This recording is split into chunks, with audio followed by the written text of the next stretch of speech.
اللہ اللہ شروع کرنا ہے. جی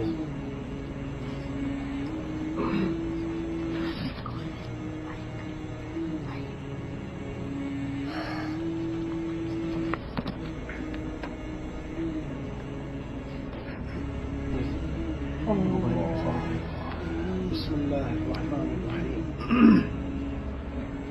نحمده ونصلي ونسلم على رسوله الكريم.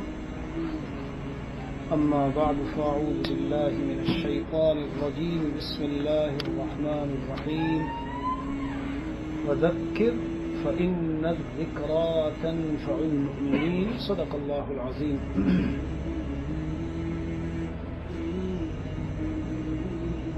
ماشاء اللہ یہ سلیم بھائی کی محنت ہے. میں آیا ہوا تھا تو انہوں نے توجہ دلائی کہ ادھر آ جاؤں.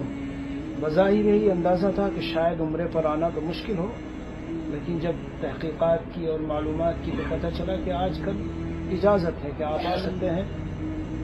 تو میں یہاں ریاض میں اپنے دوست و احباب سے ملنے آیا ہوں، تقریر کرنے نہیں آیا.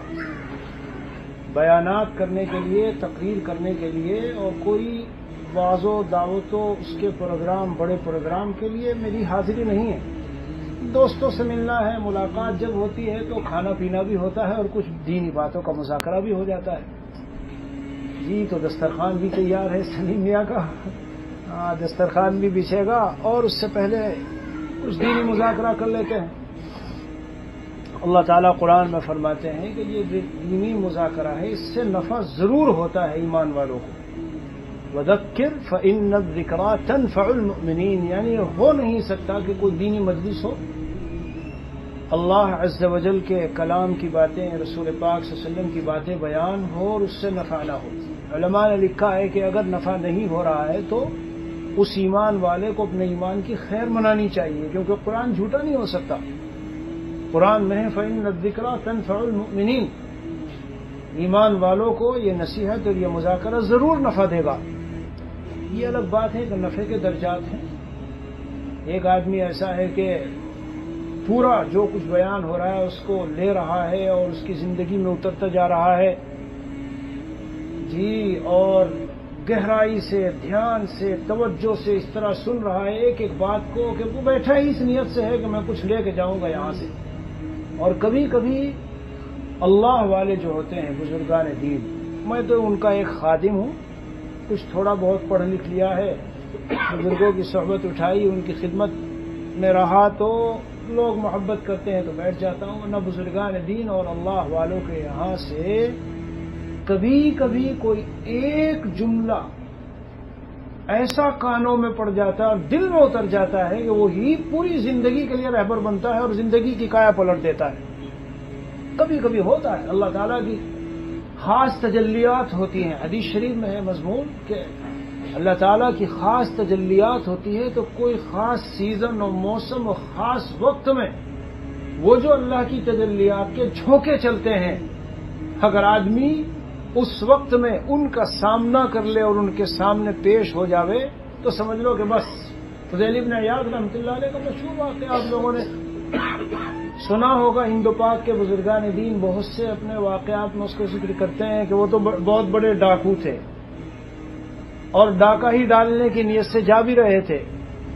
تو ایک جگہ سے یہ آیت، قرآن پاک کی آیت کان میں پڑ گئی، أَلَمْ يَأْنِ لِلَّذِينَ آمَنُوا أَن تَخْشَعَ قُلُوبُهُمْ لِذِكْرِ اللَّهِ وَمَا نَزَلَ مِنَ الْحَقِّ. ایمان والوں کے لیے یہ وقت نہیں آیا کہ ان کے دل لرز اٹھے اور کانپ جائیں اللہ کے ذکر کے سامنے، اور جو قرآن، جو دین نازل ہوا ہے، اللہ تعالیٰ نے جو نازل فرمایا اس کے سامنے لرز اٹھے اور کانپ جائیں. میرے شیخ اول، مرشد اول، مربی اول حضرت شاہ مسیح اللہ جلال آباد کے رہنے والے، ہندوستان کے، وہ فرماتے تھے کہ فضیل ابن عیاض اسی وقت وہیں بیٹھ گئے اور کہا حان ذالک الوقت یا ربی، اے میرے اللہ بس آج تو وہ وقت آ گیا. اسد توبہ کر لی، چھوڑ دی ساری زندگی. اب کہیں جاتے تو لوگ ڈرتے تھے. فضیل بن عیاض آیا تو وہ کہتے تھے میں تو تمہارے حقوق ادا کرنے آیا ہوں, جو مال تم سے لوٹ لیا تھا وہ معاف کرانے آیا ہوں اور تمہیں دینے آیا. تو اس لیے میرے عزیزو, اللہ والوں کے یہاں کبھی کبھی کوئی بات کان میں ایسی پڑ جاتی ہے کہ وہ ایک ہی جملہ, ایک ہی بات. میں نے اپنے حضرت شیخ اول ہی کو لکھا ہے ایک مرتبہ خط. ہندوستان کا میں رہنے والا ہوں تو وہاں پوسٹ کارڈ آتے تھے چھوٹے سے 15, 20, 25 پیسے کے. جب ہم پڑھتے تھے تو میں نے حضرت کو لکھ دیا کہ حضرت اندر سے ایک تڑپ ہے کہ اللہ کا عشق حاصل ہو. یہ ہلکا پھلکا پھیکے والا تعلق نہیں, کمال عشق, یعنی اللہ کی ایسی محبت حاصل ہو کہ بس اس پر سب کچھ میں فدا کر دوں. اس کا راستہ بتائیے, اس کی کوئی خاص ترکیب بتائیے. یہ میں نے حضرت کو خط میں لکھ کر کے بھیجا. جواب 1 لائن میں, 2 لائن میں, 1.5 لائن میں جواب تھا. اور وہ کیا تھا؟ چشم بندو گوش بندو لببن گر نبینی نور حق برما بخن. فارسی ہے, اس کا ترجمہ یہ ہے آنکھ بند کر لو, کان بند کر لو اور ہونٹ بند کر لو. اگر اللہ کا نور نہ مل گیا, مولانا رومی رحمت اللہ علیہ فرماتے ہیں, تو ہمارا مذاق بنانا. میں آج یہی کہتا ہوں, گھر کا گھر پورا آنکھ بند کر لے. یہ جو سیل فونوں پہ نیٹ پہ بیٹھے ہیں, بیٹھے تو کسی ضرورت کے لیے, ذرا سی ضرورت کے لیے بیٹھے, مگر دائیں بائیں وہ نفس کی خواہشات کی چیزیں جو نظر آئی تو کھٹ ادھر کلک کیا اور گھس گئے اس کے اندر. اور یہ نیٹ ایسی بلا ہے میرے پیارے بچوں کہ اس میں گھسا تو آدمی اپنے ارادے سے, اب نکلتا نہیں. گھنٹوں چلے گئے, اب گھڑی میں دیکھتا ہے کہ میں تو 10 بجے نیٹ میں گھسا تھا اور ابھی 12 بج گئے, کہاں میں کھویا گیا. یہ میرے ساتھ ابھی ساتھی بیٹھے تھے وہاں مکہ مکرمہ سے, ہم آ رہے تھے تو میں ان سے, ہر آدمی جب ملتا ہے تو کہتا ہے کہ نصیحت. میں نے کہا بھائی کیا نصیحت؟ حضور پاک صلی اللہ علیہ وسلم کی حدیث ہے, ہر حدیث میں نصیحتیں ہی نصیحتیں ہیں. اوفو کیا بات ہے, کیا بات ہے. یعنی واقعی میں خود جھوم جاتا ہوں اسے جب کبھی سوچتا ہوں. ما رأيت مثل الجنہ نا مطالبها ولا مثل النار نا محاربها. تھوڑے سے آگے کو ہو جاؤ اور ذرا سے مسئلہ. نبی اکرم صلی اللہ تعالی علیہ وسلم کا ارشاد گرامی ہے جس میں آپ ارشاد فرماتے ہیں ما رأیت مثل الجنہ نا مطالبها. جنت تو ہمیں چاہیے, اتنی قیمتی جگہ, اتنی اعلی جگہ, اتنی شاندار جگہ, دائمی راحتیں, لذتیں, خوشیاں, بہاریں. اور قرآن کی آج وہ آیت امام حرم پڑھ رہے تھے تو یہ ائمہ حرم جب پڑھتے ہیں اور ہم پڑھتے ہیں بڑا فرق ہوتا ہے. یہ پڑھتے ہیں تو ایسا لگتا ہے جیسے قرآن ابھی نازل ہو رہا ہے. ایک عجیب سما ہوتا ہے. جمعے کے دن سنت یہی ہے کہ جمعے کے دن فجر کی نماز میں پہلے میں پڑھو سورہ الف لام میم سجدہ اور دوسرے میں پڑھو سورہ دہر. چنانچہ امام صاحب نے پڑھی تو فلا تعلم نفس ما اخفی لهم من قرۃ اعین. اوئے ہائے ہائے ہائے, میں سوچ رہا تھا کہ اللہ تعالیٰ نے جنت کا نقشہ کیسا کھینچا ہے, کسی کو پتہ بھی نہیں چل سکتا. جو جنتی یہاں رہ رہا ہے اور جنت میں سے جانا ہے مرنے کے بعد, جب وہ جنت میں جائے گا تو اللہ تعالیٰ نے اس کے لیے آنکھوں کی ٹھنڈک کے کیسے خزانے اور کیا کچھ چھپا کے رکھا ہے. اگر ہم ساری ریسرچ اور ساری تحقیقات دنیا کی خرچ کر کے دیکھنا چاہیں میرا محل جنت میں کیسا ہوگا, حدیث شریف میں ہے کہ سوچ بھی نہیں سکتے اس کو سوچنا. کوئی نقشہ ڈرو کر دے کہ ایسا ایسا پیلس اور محل تمہارا جنت میں ہوگا, یہ تو بہت دور کی بات ہے. خواب و خیالات کے کسی خانے میں بھی گزر نہیں سکتا کہ کیسا ہوگا جنت میں وہ محل. میرے عزیزوں، میرے پیاروں اور میری ماں اور بہنوں، ہم سب اس جنت کے طلبگار ہیں. ہر مومن جنت کا طلبگار ہے. حضور فرماتے ہیں کہ طلب تو اتنی بڑی چیز کی اور سو رہا ہے پڑا ہوا. میں نے ایسا کوئی شخص نہیں دیکھا کہ اتنی قیمتی چیز کا طلبگار ہو اور پڑا سو رہا ہو. اور جہنم اتنی بھیانک اور خطرناک جگہ کہ ہم میں سے ہر ایک جہاں تک ہو سکتا ہے کوشش کرتا ہے کہ اس سے بچے، اور اس سے بچنے کے لیے جو کچھ ہو سکتا ہے رات دن ماں باپ اپنے بچوں کو سکھا رہے ہیں، بیٹا یہ کرو گے تو جہنم ہے، یہ کرو گے تو جنت ہے. کوشش میں سب لگے ہیں.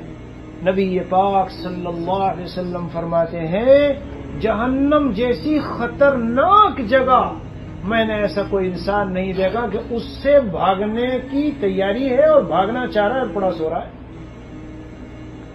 کتنی یعنی ہم چاہتے تو ہیں کہ جہنم سے بچیں، لیکن کتنا بھاگ رہے ہیں اس سے. اگر اس سے بھاگنا ہوتا تو اللہ عز و جل قرآن میں ارشاد فرماتے ہیں تلک حدود اللہ فلا تقربوها. دیکھو یہ اللہ کی حدود ہے، قریب نہ جانا. میرے شیخ حضرت مولانا شاہ کی مختار صاحب نور اللہ مرقدہ فرماتے تھے کہ لا تقربوها کی لا ہٹاؤ گے تو لا تفعلوها کی لا ہٹ جائے گی. اگر نیٹ میں جا کے قریب ادھر ادھر جاؤ گے تو آنکھوں کا زنا ہو ہی جائے گا، اور آنکھوں کا زنا پتہ نہیں آگے کہاں تک لے جائے. غلط سلط جگہ میں نظر پڑ جائے گی، اور جب غلط سلط جگہ میں نظر پڑے گی ہم تو سوچتے ہیں نہیں میں تو یہ کر رہا ہوں، یہ کر رہا ہوں، ایسا نہیں کروں گا، ایسا نہیں کروں گا. تو خود تو بیٹھے لگے ہیں اور بیوی کو آ کے کہتے ہیں تو ہر وقت فون ہی میں گھسی رہتی ہے.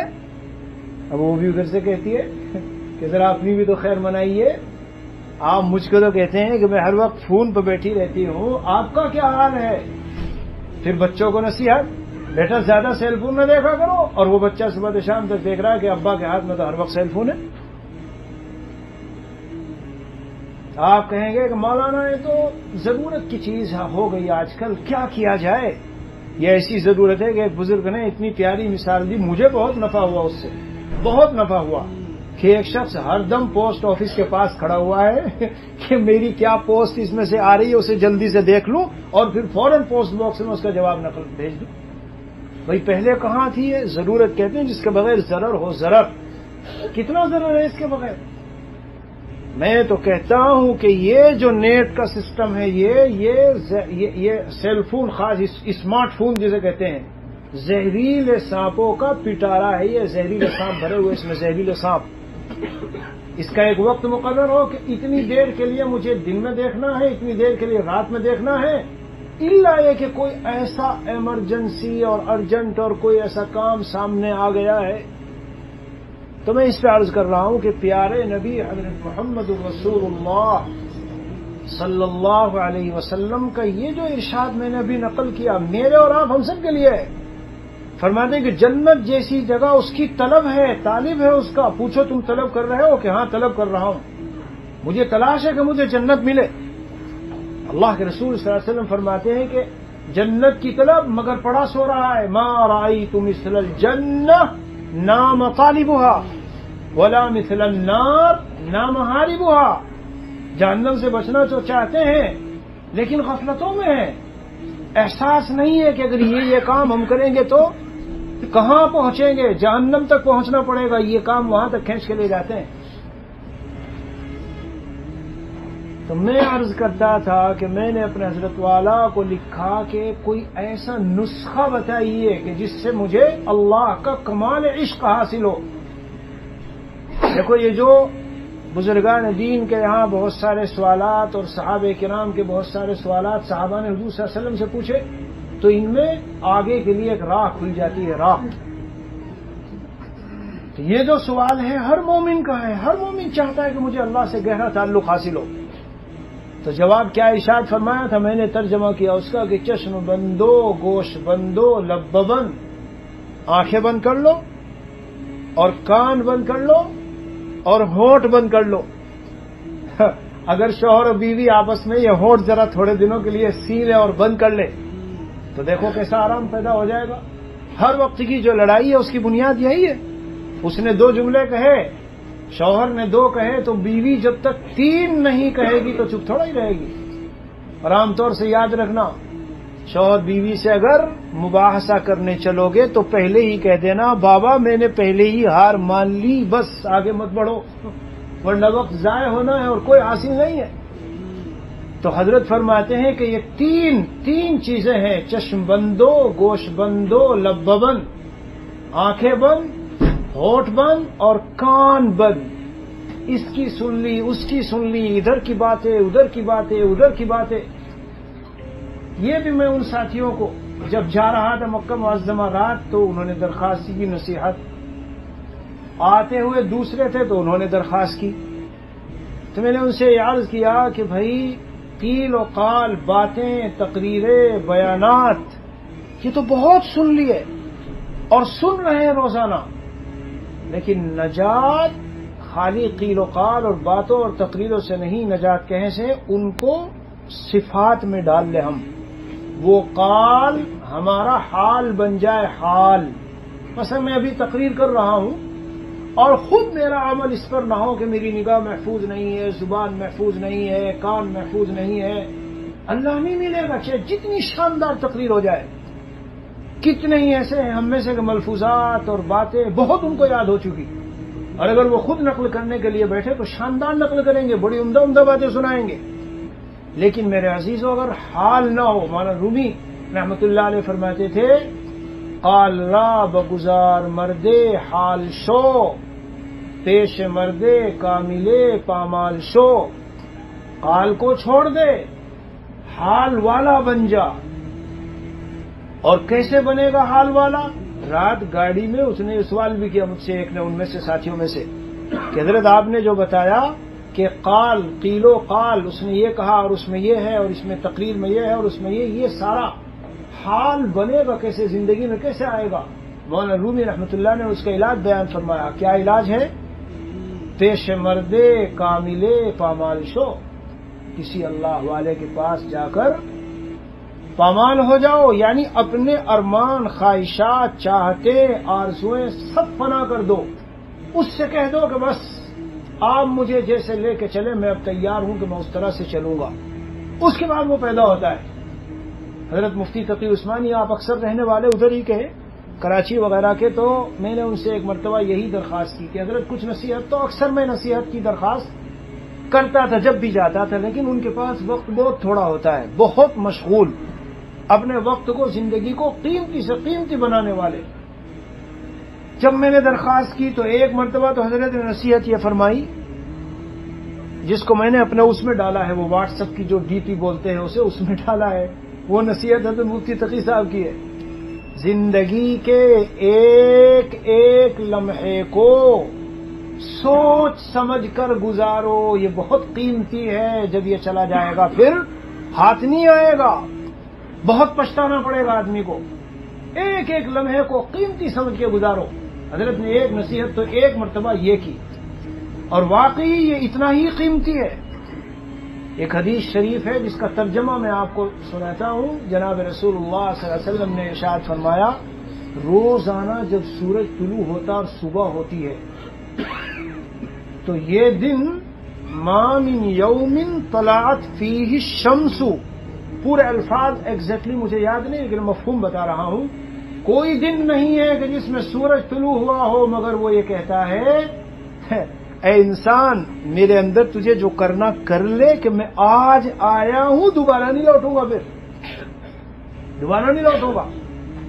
سرکار دو عالم صلی اللہ تعالی علیہ وسلم کا ایک ارشاد ہے، بہت نفع ہوگا انشاءاللہ سن کر، میں خود اس سے بہت نفع اٹھاتا ہوں. اور اس ارشاد کا خلاصہ اسی طرح جیسے میں نے وہ حدیث شریف آپ کو ایک سنائی کہ جنت کی طلب ہے مگر سو رہا ہے پڑا ہوا، جہنم سے بھاگنا چاہتا ہے مگر سو رہا ہے. حضور پاک علیہ الصلوۃ والسلام نے ارشاد فرمایا، نعمتان مغبون فیہما کثیر من الناس، الصحۃ والفراغ. دو نعمتیں ایسی ہیں کہ اکثر لوگ اس میں صحیح طرح استعمال نہیں کرتے، فائدہ نہیں اٹھاتے، نقصان میں ہے، خسارے میں.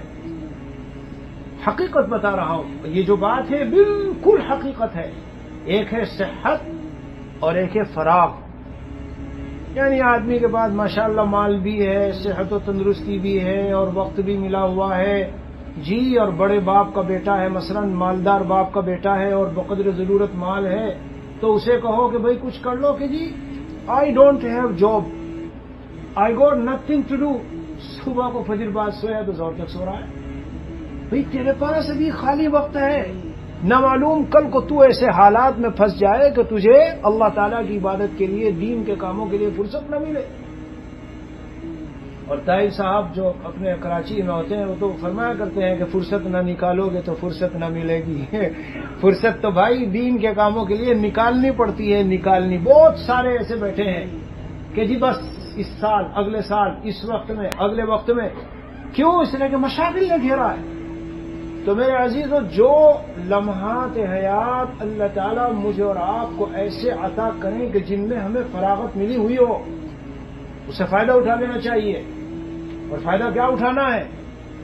عام طور سے ہم مال دولت جتنی ہو سکے بڑھائیں، جتنا ہو سکے ترقی کریں۔ علماء لوگ منع نہیں کرتے، لیکن ایک بات سنو اور سمجھو، اور پھر مجھے مجلس کے بعد بتانا کہ بات غلط کہی میں نے کہ صحیح کہی۔ میرے بھائیوں، ایک ہے کسب دنیا اور ایک ہے حرص دنیا۔ اس میں بہت لوگ مغالطے میں ہیں، بہت بڑے مغالطے میں۔ اللہ تعالیٰ نے ماشاءاللہ اتنی دنیا دی ہے کہ آسانی سے اس کی اچھی زندگی گزر سکتی ہے، درمیانی انداز کی۔ دیکھو، خواہشیں یہ کبھی کسی کی پوری نہیں ہوئی۔ آپ کسی بھی درجے پہ پہنچ جاؤ تو مزید کی خواہش رہے گی۔ سیدھے سادے مکان میں رہتے تھے، اچھا مکان آیا، اب اس اچھے میں جب زیادہ اچھے والے کو دیکھا تو کہا یہ میرا تو کچھ بھی نہیں۔ میرے یہاں ساؤتھ افریقہ میں میرے گھر کے سامنے ایک 2 منزلہ مکان ہے اور بہترین شاندار مکان ہے، عمدہ مکان ہے۔ تو مجھ سے کہہ رہے ہیں مفتی صاحب، میں آج وہاں ایک ہوٹل ایک علاقہ ہے، بہت زبردست مکانات ہیں وہاں کے، بہت ہی عالی شان، ملینر لوگ وہاں رہتے ہیں۔ کہنے لگے میں آج وہاں گیا تھا، مجھے تو بہت بڑا نقصان ہوا۔ میں کہا کیا نقصان ہوا؟ میرا گھر لگ رہا ہے مجھے کہ میں تو بالکل فرنیچر گھر میں رہتا ہوں، کسی لائق ہی نہیں ہے میرا گھر، آج کے بعد دوبارہ کبھی وہاں قدم نہیں رکھوں گا۔ اسٹینڈرڈ آف لائف ان ملکوں میں، یورپ میں اور ادھر ادھر اور سعودی میں اور ریاض میں، اور یہاں جب آدمی کے پاس پیسہ آتا ہے اور اس کی زندگی آگے کو ذرا بڑھتی ہے تو وہ اسٹینڈرڈ بڑھاتا جاتا ہے، بڑھاتا جاتا ہے، بڑھاتا جاتا ہے، یہاں تک کہ میرے عزیزوں، کمایا خوب جمع کی دولت، ایک پلاٹ اور شاندار مکان، شاندار گاڑی، اور بڑھتے بڑھتے موت نے اس کو آدھ دبوچا 60 سال کی عمر میں، 55 اور 50 سال کی عمر میں۔ اب اس کے ہاتھ تو نکال کے دیکھو کیا لے کے جا رہا ہے بھائی تو ساتھ میں۔ قطر میں مجھے یاد ہے، میں قطر میں جاتا تھا، 2-3 سال گیا ہوں، تو پہلے سال جب گیا تو انہوں نے علماء کو اکٹھا کیا، وہاں تقریباً سارے علماء تھے اور ماشاءاللہ بہت بڑی تعداد تھی۔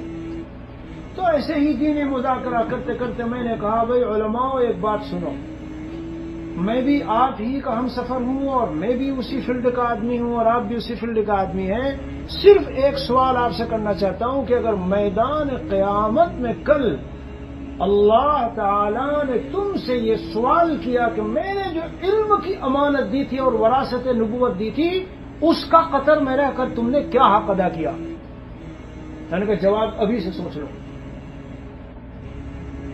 آئے یہاں امامت ملی اور تھوڑی سی کچھ خطابت ملی، باقی اپنا سوتے ہیں اور آرام سے اپنے بچوں کے پاس رہتے ہیں، لیکن تنخواہ ایسی مل رہی ہے کہ ہم ہند پاک میں کہیں جائیں گے تو کہیں تنخواہ نہیں ہے ایسی۔ 8,000 10,000 ریال مل رہے ہیں، ملتے ہیں 8-10 ہزار ریال تو 10 سال کے اندر 15 سال کے اندر اچھی مکان بنا لیا کروڑوں کا، اور پھر اگلے 10 سال 15 سال میں بچوں کی شادی وادی کر دی، اور اگلے 10-15 سال میں 2 پلاٹ 2 دکانیں 3 یہ 4 یہ خرید کر، اور اب بیچارے کی عمر کتنی ہوئی؟ 60 سال ہو گئی، 65 سال، اب دنیا سے جانے کا وقت آ گیا، چلا جا رہا ہے۔ اگر کفن سے ہاتھ نکال کے اگر دیکھیں گے تو کیا ہے جو آپ ساتھ لے کے جا رہے ہیں؟ غور سے سنیے گا میری بات، ایک اشکال ذہن میں آ سکتا ہے، کیا اسلام دنیا کمانے سے منع کرتا ہے؟ میں یہ نہیں کہہ رہا ہوں، بقدر ضرورت دنیا ضرور کمائیے، لیکن یاد رکھیے کہ یہ زندگی ایک بار ملی ہے میرے بھائی، دوبارہ نہیں ملنے کی۔ ہر آدمی قبر میں تنہا اترے گا، کچھ نہیں لے کے جائے گا ساتھ۔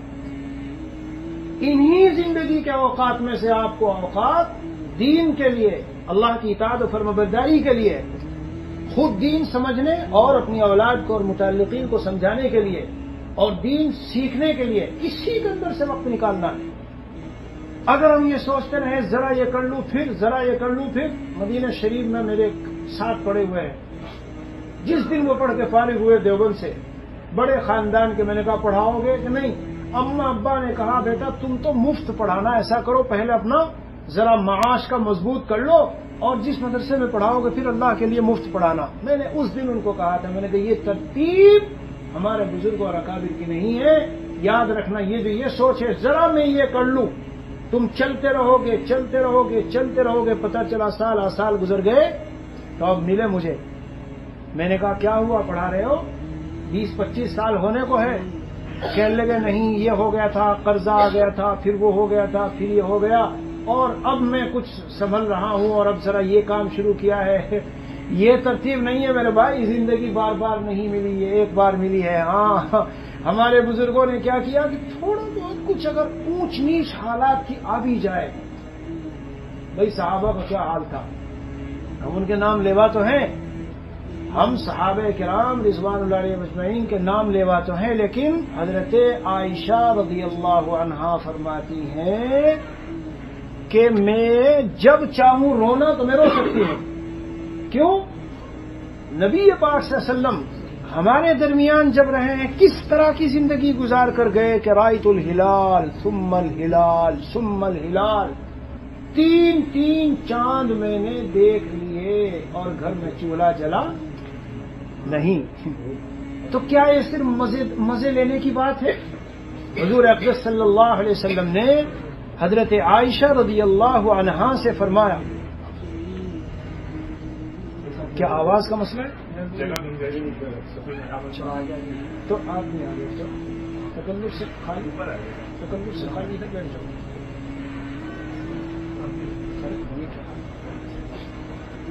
حضور اقدس صلی اللہ علیہ وسلم نے حضرت عائشہ رضی اللہ عنہا سے فرمایا، ان اردت اللحوق، ابھی غور سے سنیں، اور خاص طور سے ہماری خواتین جو آئی ہیں وہ ذرا توجہ سے سنیں اس کو۔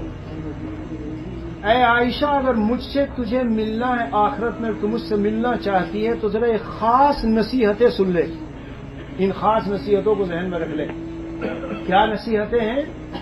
ایک نصیحت اس حدیث، لمبی حدیث ہے، ایک نصیحت اس حدیث شریف میں یہ ہے، مسکینوں کے ساتھ محبت رکھنا، جو مساکین اور غریب ہوں ان کو اپنے قریب رکھ۔ دولت والے کے ساتھ تو ہر شخص چاہتا ہے کیونکہ کچھ مفاد، کچھ فائدہ ملے گا اس سے، اور کپڑے کو اس وقت تک پرانا شمار کر کے نہ اتار نہ پھینکنا جب تک اس پر پیوند نہ لگا لو، جب تک پیوند نہ لگا لو تب تک کپڑے کو پرانا نہ شمار کرنا۔ اور تیسری، اپنی زندگی کے لیے بس اتنا ساز و سامان رکھنا کہ جتنا ایک مسافر سوار کے پاس ساز و سامان ہوتا ہے۔ سب بیٹھے ہیں یہاں سن رہے ہیں لیکن دھیان سے نہیں سنا، ذرا سن کے ایسے نہ گزرو۔ جتنی میری خواتین مائیں بہنیں یہاں ہیں وہ سنیں اور سن کے سر کے اوپر سے نہ گزاریں اسے۔ یہ جو حدیث شریف احادیث شریفہ ہے اور صحابہ کی زندگی، یہ اس لیے تھوڑا ہی کہ بس مزے لیتے رہو، نمونہ ہے بھائی ہمارے لیے، نمونہ۔ تو نمونے کا کیا مطلب؟ ایک روایت میں آپ صلی اللہ علیہ وسلم فرماتے ہیں، ایک صحابی رسول صلی اللہ علیہ وسلم حالت کفر میں بہت دولت والے، بہت شاندار لباس پہننے والے، لیکن جب ایمان میں آئے اور وہ سب دولتیں چھوٹ گئی تو لباس بڑا پھٹا پرانا پہنے ہوئے آپ صلی اللہ علیہ وسلم کی آنکھوں میں آنسو آ گئے اور خطاب کر کے کہا، اللہ اکبر، کیا باتیں ہیں، سبحان اللہ، کیف بکم اذا غدا احدکم فی حلۃ وراح فی اخرى ووضعت صحفۃ ورفعت اخرى، تمہارا کیا حال ہوگا اس وقت میں؟ اب تو تم ایسے پھٹے پرانے کپڑوں میں ہو اور تنگی میں ہو، کیا حال ہوگا میرے صحابہ اس وقت میں جب تمہاری حالت یہ ہوگی صبح کو جوڑا الگ ہے پہننے کے لیے اور شام کا جوڑا پہننے کے لیے الگ ہے، اور کھانوں کی ایسی ڈشیں ہوں گی کہ ایک اٹھائی جا رہی ہے، دوسری رکھی جا رہی ہے، دوسری اٹھائی جا رہی، تیسری رکھی جا رہی، تیسری اٹھائی جا رہی، چوتھی رکھی جا رہی ہے۔ دولت کی بھرمار ہوگی اور کھانوں کی انواع اقسام جمع ہوگی۔ اے میرے صحابہ کیا حال ہوگا تمہارا؟ تو صحابہ نے جواب دیا بظاہر اس طرح کا جیسے ہم سوچتے ہیں، ہماری ذہنی سوچ ہوتی ہے۔ خلاصہ سنا رہا ہوں، جواب کا ترجمہ نہیں۔ مزے آ جائیں گے ہمارے تو اللہ کے رسول، اس کا مطلب اتنا مال دولت ہوگا ہمارے پاس کہ ہم اپنی ضرورتوں سے بالکل فارغ اور کافی ہو جائے گا، پھر تو ہم خوب عبادت کریں گے۔ نتفرغ للعبادہ، یہ حدیث شریف میں ہے، عبادت کے لیے فارغ ہو جائیں گے۔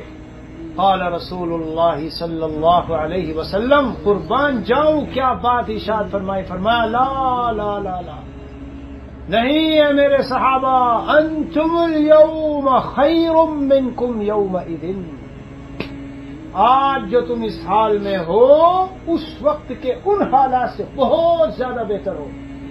اس وقت میں حالات میں اچھے نہیں ہوں گے، کیوں؟ ہماری اچھائی بھلائی دولت کی زیادتی تھوڑا ہی ہے، اور ساز و سامان اور پیسے اور منصب اور عہدے اور دنیا کے عیش و عشرت کی چیزیں یہ تھوڑا ہی ہماری۔ نبی پاک صلی اللہ علیہ وسلم کا ایک ارشاد میں نے مولانا احمد لاٹ جو تبلیغی جماعت کے بزرگ ہیں ان سے سنا تھا، اپنے یہاں ساؤتھ افریقہ میں ایک بیان میں انہوں نے سنا، بہت نفع ہوا تھا، وہ بھی مطلب کا ہے، وہ بھی سنا دوں آپ کو۔ انتم علی بینۃ من ربکم ما لم تظہر فیکم سکرتان، تم اپنے رب کی طرف سے تم اپنے رب کی طرف سے کھلی واضح ہدایت پر رہو گے جب تک تم میں دو نشے ظاہر نہ ہو۔ دو نشے، آئے ہائے ہائے، میں تو جھوم جاتا ہوں رسول پاک صلی اللہ علیہ وسلم کے یہ جو لفظ ہے، یہ جو خاص جو لفظ ارشاد فرمایا، نشہ، سکرت الجہل، ایک ہے جہالت کا نشہ اور ایک ہے سکرت حب العیش، عیش، انجوائمنٹ، لگژری لائف، شاندار گاڑی، کپڑے، گھر، ڈیکوریشن، ہائے ہائے ہائے، کوئی بات حضور صلی اللہ علیہ وسلم نے نہیں چھوڑی جو بتائی نہ ہو، سبحان اللہ۔ اس دوسری حدیث شریف میں وَسَتَرْتُمْ بُيُوتَكُمْ كَمَا تُسْتَرُ الْكَعْبَةَ، تم اپنے گھروں کو اس طرح سے کپڑا پہناؤ گے جیسے کعبے کو غلاف پہنایا جاتا ہے۔ یہ وقت آ رہا ہے، فرمایا میں لندن گیا تھا تو میں نے دیکھا گھروں کو کیسے پہنا رکھا، کو پورا عجیب انداز سے پورے کے پورے گھر کو انہوں نے ایسا شاندار بنا رکھا، اور وہ اوپر ایک خاص قسم کا وہ کپڑا نما، بہت سی جگہ کپڑا ہی اور بہت سی جگہ کپڑا نما خاص کاغذ، اس سے پورے کو ایسا بنا رکھا ہے جیسے کہ کعبے کو پہناتے ہیں۔ تو میرے بھائیوں، دو نشے، نشہ یعنی آدمی بس مست ہو جاتا ہے، پھر اسے ہوش نہیں رہتی۔ سکرت الجہل ایک ہے جہالت کا نشہ، اور ایک سکرت حب العیش، عیش، انجوائمنٹ، اس کی محبت کا نشہ ہماری خواتین کو چڑھا ہوتا ہے۔ اسی لیے جب دیکھتی ہے میرا شوہر 10,000 20,000 کما رہا ہے تو اسی حساب سے ان کی ڈیمانڈ شروع ہوتی ہے، اسی حساب سے ان کے تقاضے شروع ہوتے ہیں کہ یہ بھی لاؤ، گھر میں یہ بھی لاؤ، فلاں کے گھر گئی تھی میں یہ چیز دیکھی، عید پر فلاں کو دیکھا میں نے ایسا جوڑا بنا رکھا ہے، 10 سال ہو گئے تمہارے ساتھ میں نے اب تک وہ جوڑے نہیں دیکھے، اس لیے اس عید میں مجھے یہ بھی چاہیے، یہ بھی چاہیے، یہ بھی چاہیے۔ تو میری خواتین ماؤں بہنوں، یہ جو حدیث شریف میں آیا ہے کہ اتنا سا سامان رکھنا کہ جتنا سامان ایک مسافر سوار، میں ابھی سفر میں چل رہا ہوں تو ذرا سا سامان ہے کہ ادھر سے ڈالا 5-10 منٹ میں تیار ہو کے اپنا بریف کیس لے کے چلو جی چل دو۔ یعنی اس حدیث شریف کا خلاصہ یہ ہے کہ مختصر سامان، علماء نے تو یہاں تک لکھا ہے، حدیث کی جو شرح کرنے والے علماء ہیں انہوں نے تو یہاں تک لکھا ہے کہ ایک ہوتا ہے پیدل سفر کرنے والا اور ایک ہوتا ہے سواری پر سوار ہو کر سفر کرنے والا۔ رسول پاک صلی اللہ علیہ وسلم نے پیدل کا ذکر نہیں کیا، کیونکہ پیدل کو منزل تک پہنچنے میں لمبا وقت لگتا ہے تو اسے زیادہ سامان لینا پڑے گا، توشہ اپنا زیادہ لینا پڑے گا، اور سوار کو تو جلدی پہنچ جاتا ہے وہ تو اس کو تھوڑا سا لینا پڑے گا۔ اوئے ہے یہ باتیں میرے بھائیوں، آج ہم ہیں زندگی میں زندہ ہیں، جب تک سانس میں سانس ہے سن بھی لیتے ہیں اور عمل کا بھی وقت ہے، لیکن جب دنیا سے گئے ختم۔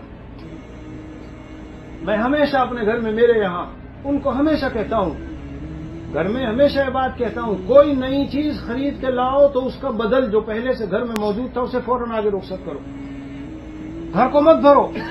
خام خواہ کے لیے ادھر کی ادھر کی الا بلا ایسا سامان جمع کر کے بہت سی خواتین بیچاری رکھتی ہیں۔ ارے میاں 6 مہینے پہلے دیکھ لو اور 6 مہینے بعد جو سامان استعمال میں نہیں آ رہا، مفتی رشید صاحب ہر عید کے بعد نکالا کرتے تھے، غیر ضروری سارا سامان نکالتے تھے، کیوں؟ کم از کم ذہن کی تشویش ہی ہوتی ہے۔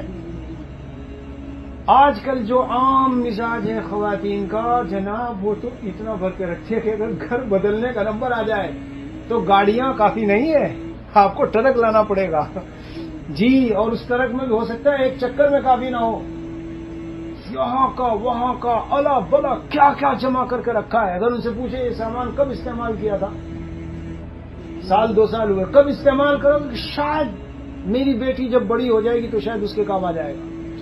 ارے اس کا خدا ہے، اس کا رب ہے پالنے والا۔ میرے بھائی یہ بھی ایک ہماری سوچ، اسے ٹھیک کرنی چاہیے۔ ہم پتہ نہیں کہاں تک کا ٹھیکہ لینا چاہتے ہیں۔ الحمدللہ رب العالمین، یہ جملہ جو نماز پڑھتے ہیں، اللہ کی ربوبیت پالنے والا، ضرورت پورا کرنے والا، اس کا اقرار کتنی مرتبہ ہم کرتے ہوں گے روزانہ تقریباً؟ بتاؤ، یہ سوال ہے آپ لوگوں سے۔ ایک نمازی جو نماز پڑھ رہا ہے کتنی مرتبہ روز اللہ سے کہتا ہے کہ اللہ آپ ہیں میری ضرورت پوری کرنے والے، مجھے پالنے والے، میرے بچوں کی دیکھ بھال کرنے والے، مجھے کپڑا دینے والے، مجھے گھر دینے والے، شوہر بیوی میں محبت دینے والے، آپس میں پیار دینے والے، ہمیں اولاد دینے والے، اولاد کو فرمانبردار بنانے والے، یہ سارا سب کچھ ربوبیت میں آتا ہے۔ ہر نمازی اس ایک بات کو روزانہ 400 سے 500 مرتبہ کہتا ہے، لیکن ہماری نمازیں خوشو و خضوع کی نہیں ہے، دھیان اور توجہ کی نہیں ہے نمازیں، اس لیے وہ رنگ چڑھتا نہیں، ورنہ ربوبیت کا رنگ اگر چڑھ جائے، پالنے والا تو اللہ ہے میاں، چھوڑو ان سب جھمیلوں کو جو دماغ میں لیے پھرتا ہوں۔ نماز میں بھی پیسوں کا خیال، کاروبار کا خیال، نماز میں بھی اپنی بزنس کا خیال، دماغ پیسہ چڑھا ہوا ہے کہ کوئی کام ہونے کو نہیں دیتا، ہر وقت وہی سوچ لگی رہتی ہے۔ کیوں؟ اس لیے کہ سمجھ رہا ہے کہ اگر کاروبار میں ذرا یہ ہوا تو کیا ہوگا، وہ ہوا تو کیا ہوگا، وہ ہوا تو کیا ہوگا۔ اللہ کی ربوبیت پر یقین کی کمی ہے میرے بھائی۔ بہرحال میں سمیٹ کے مختصر کر دوں، چونکہ تھکاوٹ بھی ہے، اس لیے کہ میں کل رات وہاں جدہ سے مکہ، پھر مکے سے پھر جدہ آیا، اور عمرہ وغیرہ اور ساری چیزیں۔ خلاصہ پیش کر رہا ہوں، ایک حدیث شریف میں نے آپ کو جو سنائی کہ ایک کام تو یہ کرو، مسکینوں سے محبت رکھو، خاص طور سے عورتوں کو فرمایا، اور دوسری بات یہ ہے کہ کپڑے کو پرانا نہ سمجھو جب تک کہ اس میں پیوند نہ لگا لو، ذرا سی اس کی آب اتر گئی، ذرا رونق سی اتر گئی، بس اسے پھینک دیا ایک طرف، یہ میرے مطلب کا نہیں ہے۔ اور بہت سی تو ماشاءاللہ ایسی ہوتی ہیں جب شوہر کو دیکھتی انکم اچھی ہے تو ہر مرتبہ چلو ذرا شاپنگ کے لیے، گئی شاپنگ کے لیے تو 2-3 عبایا اٹھا کے رکھ لی، بھائی ضرورت ہے تمہیں ان کی، تمہیں گنتی معلوم ہے تمہارے گھر میں کتنی ہے؟ گنتی عورتوں کو معلوم نہیں ہوگی ان کے گھر میں کتنی عبایا لٹکی ہے، 15 ہے کہ 20 ہے کہ 25 ہے کہ 30 ہے، کتنی ہے، مگر خریدے جا رہی ہے، خریدے جا رہی ہے، خریدے جا رہی ہے۔ چلو ٹھیک ہے اگر اللہ نے دولت دی، لیکن ساتھ میں ایک کام کیا کرو کہ جو وہاں پہلے سے رکھی ہے انہیں آگے چالو کرتی رہو، صدقہ دیتی رہو۔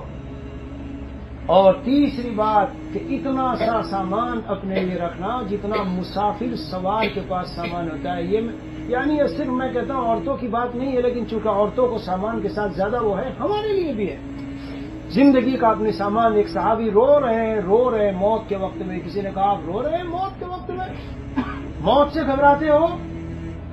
تو جواب ارشاد فرمایا موت سے نہیں گھبراتا، ہم نے اللہ کے رسول صلی اللہ علیہ وسلم سے ایک عہد کیا تھا کہ ہم دنیا جمع نہیں کریں گے، اور میں نے اتنی دنیا جمع کی ہے کہ میرے پاس تقریباً 40-50 درہم کے برابر ابھی باقی ہے، اور میں مر رہا ہوں۔ 40-50 درہم، اور وہ بھی کیش نہیں، جو چیزیں تھیں ان کی قیمت تھی وہ۔ میں کیا منہ دکھاؤں گا حضور صلی اللہ علیہ وسلم کو کہ عہد تو کیا تھا کہ دنیا کے قریب نہ لگنا، اور اتنی دنیا جمع کر کے جا رہا ہوں۔ بہرحال میرے بھائیوں، بعضوں کے ذہن میں خیال آئے گا کہ اس طرح تو آج کے دور میں مشکل ہے، بے شک مشکل ہے، لیکن وہ مضمون رہ گیا تھا، ذرا اس کی شرح سن لو۔ ایک ہے کسب دنیا، ایک ہے حرص دنیا۔ دنیا کمانا تو ٹھیک ہے، لیکن دین کے تقاضے جہاں پامال ہونے لگے، نمازوں میں ہر وقت خیالات، دین کے سیکھنے سکھانے میں رکاوٹیں پیدا ہونے لگے، کیوں؟ یہ مال دولت خزانے چیزیں، سمجھ لو کہ اب یہ حرص دنیا بن گئی، اب یہ کسب دنیا نہیں رہا۔ خواجہ صاحب مجذوب رحمۃ اللہ علیہ کا شعر ہے بڑا پیارا، کسب دنیا تو کر ہوس کم رکھ، کسب دنیا تو کر ہوس کم رکھ، اس پہ تو دین کو مقدم رکھ، اور دینے لگتا ہے یہ چراغ دھواں، ایک ذرا اس کی لو کو مدھم رکھ۔ یہ ہے تو چراغ، دنیا کماؤ، عبادت ہے، ثواب ملے گا، لیکن اگر اتنا اس کے پیچھے لگ گئے کہ اس کے اب اولاد ہے، قیمتی اولاد، ذہین سمجھدار ماشاءاللہ، ہونہار، لیکن جب دیکھا اے سارے سبجیکٹ میں اے آیا ہے تو بیٹھے، بیوی بیٹھی اور شوہر بیٹھے اور سب بیٹھے، اور بیٹھ کر کے کہتے ہیں یہ تو چل نہیں رہا پڑھائی میں صحیح، ایسا کرو اسے تو مولوی بنا دو، لیکن یہ تو اے لایا ہے تو بڑی ڈگری لے سکتا ہے، بڑا ہونہار بچہ ہے۔ ادھر سے کچھ اسکول میں جو ٹیچرز تھے انہوں نے گمراہ کر دیا، بہکا دیا، میں گمراہ کرنا کہوں گا اس کو۔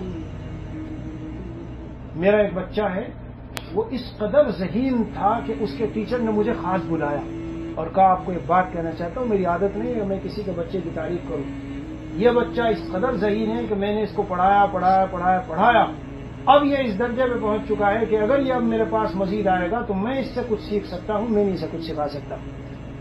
اور پھر کہنے لگا یہ بنا لو، وہ بنا لو، وہ بنا لو، وہ بنا لو۔ تو میں نے اس کو کہا آپ کی یہ محبت و خیرخواہی تو سراخوں پر، لیکن میں اپنی حالت حیات میں، اپنی زندگی میں، اپنی نگاہوں کے سامنے اپنی اولاد کو بس یہ دیکھنا چاہتا ہوں کہ ان کی زندگی میں دین ہو، دین پر عمل ہو، عبادت ہو، اللہ کو راضی کرنا، اور پھر ان کی ساری صلاحیتیں، جتنا ذہانت، جتنی سوچ، فکر، دماغ، جتنی اللہ نے انہیں ذہانت دی ہے، وہ ہر وقت بیٹھے ہوئے یہ پلاننگ کر رہے ہوں میرے نبی کا لایا ہوا دین جو آج وہ درخت لگا کے گئے تھے وہ مرجھا رہا ہے، اسے سبز تر و تازہ مجھے کیسے کرنا ہے، اس ملک میں کیسے کام کرنا، اس ملک میں کیسے، اس ملک میں کیسے، وہاں کیسے دین پھیلانا، یہاں کیسے دین پھیلانا۔ بس یہ سمجھ لو کہ اگر یہ میرا بیٹا بن گیا تو میری آنکھوں کی ٹھنڈک، اور کل قیامت کے میدان میں جب حضور اکرم صلی اللہ علیہ وسلم کا سامنا ہوگا اور گلے لگائیں گے، آ جاؤ تمہارے خاندان نے میرے اس وقت دین کو جب وہ یتیم ہو رہا تھا سینے سے لگایا تھا، آ جاؤ آج میں تمہیں سینے سے لگا لوں، مجھے تو بھائی یہ چاہیے۔ اور میں تم سب کو کہہ رہا ہوں خدا کی قسم، مشاہدہ کر لینا، اللہ کے وعدے جھوٹے نہیں ہوتے۔ جو اپنی اولادوں کو اس طرح وقف کرتے ہیں اللہ کے لیے، اس کے بعد خزانے کیسے کھلتے ہیں ان کے لیے غیب کے، ان کی شادیاں، ان کی ضرورتیں، ان کے گھر کے کام، ان کے سارے ایسا نظام ہوتا ہے۔ بھائی آرمی اور فوج میں جو لوگ بھرتی ہوتے ہیں کسی بھی ملک کے، تو گورنمنٹ کا کام ہوتا ہے کہ ان کی وہ دیکھ بھال کرتی ہے، سارا میڈیکل ہو، ان کی ایجوکیشن ہو، ان کے بچوں کا کچھ ہو، کچھ بھی ہو، تو گورنمنٹ کھڑی رہتی ہے کہ ہماری طرف سے تو کیوں، کہ اس لیے کہ تمہارا شوہر اور تمہارا فلاں فلاں ہمارے ملک کا فوجی ہے۔ تو اللہ عز و جل کے دین کے سپاہی بن کے جو لوگ لگے ہوئے ہوں تو اللہ ان کی لک آفٹر نہیں کریں گے؟ زبردست طریقے سے ہوتی ہے۔ ہاں بس میں اسی پہ بات ختم کرتا ہوں۔ ہمیں اندازہ نہیں تھا کہ سلیم میاں نے اس طرح دعوت دی ہے کہ کمرہ ایسے بھر جائے گا، گرمی بھی اپنی جوش میں آ گئی ہے۔ جی اللہ تعالیٰ بیٹھنا ہمارا قبول فرمائے، اور ہم سب کے گھروں کو حق تعالیٰ دین کا گہوارہ بنا دے، اور ہماری اولادوں کو اور گھر والوں کو ہماری آنکھوں کی ٹھنڈک بنائے۔ بھائیوں، موت آج کل اتنی تیزی سے ہے کہ ادھر کینسر، ادھر ہارٹ اٹیک، اور ادھر فلاں، اور ادھر یہ اور ادھر، بالکل لمحوں کا بھروسہ نہیں ہے۔ اس لیے آخرت کے لیے ایک منٹ دیر نہ کریں، ہم توبہ کر کے فوراً اعمال پر لگ جائیں اور اپنے دنیا کے کام بھی کرتے رہیں۔ اللہ تعالیٰ مجھے بھی توفیق دے، آپ کو بھی توفیق دے۔ بس وآخر دعوانا الحمد للہ رب العالمین، صلی اللہ علیہ وسلم۔